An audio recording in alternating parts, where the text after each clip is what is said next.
తెలంగాణలో ఇప్పుడు LPG gas సిలిండర్ల booking పేరుతో ఒక నయా మోసం వెలుగులోకొస్తోంది. మనందరికీ తెలిసిందే మధ్యప్రాచ్యంలో జరుగుతున్న యుద్ధం కారణంగా త్వరలో గ్యాస్ సప్లైకి కొంత షార్టేజ్ రావచ్చు అన్న వార్త హల్చల్ చేస్తోందన్నమాట. ఈ నేపథ్యంలో చాలామంది వినియోగదారులు తొందరగా తమ గ్యాస్ సిలిండర్లు బుక్ చేసుకుందామని ఆందోళన పడుతున్నారు. ఈ ఆందోళనని క్యాష్ చేసుకుంటున్నారు సైబర్ నేరగాళ్లు. వినియోగదారుల మొబైల్ నంబర్స్‌కి ఎస్ఎంఎస్ లేదా వాట్సాప్‌ల్లో మెసేజ్‌లు పంపుతున్నారు. మీ బుకింగ్‌లో కొంత టెక్నికల్ ఎర్రర్ ఉంది. ఈ లింక్‌ని ఓపెన్ చేస్తే గనక మీకు షార్ట్ టైమ్‌లోనే గ్యాస్ డెలివరీ ఉంటుందని చెప్తున్నారన్నమాట.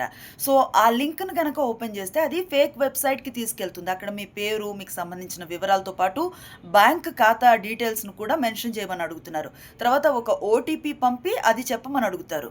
ఒకవేళ అలా చెబితే గనక మీ బ్యాంక్ ఖాతాలో ఉన్న డబ్బులన్నీ కూడా క్షణాల్లో మాయమైపోతాయన్నమాట.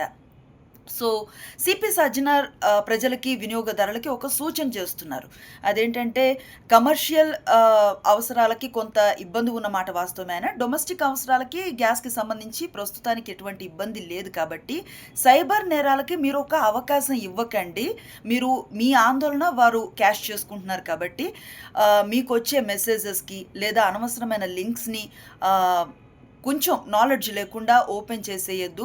మీరు ఇబ్బందులు కొని తెచ్చుకోవద్దని సూచిస్తున్నారన్నమాట. ఒకవేళ ఎవరైనా సైబర్ దాడులకి గురైతే వెంటనే 1930 నెంబర్‌కి ఫోన్ చేసి మీ కంప్లెయింట్‌ని రైజ్ చేయమని చెప్తున్నారు.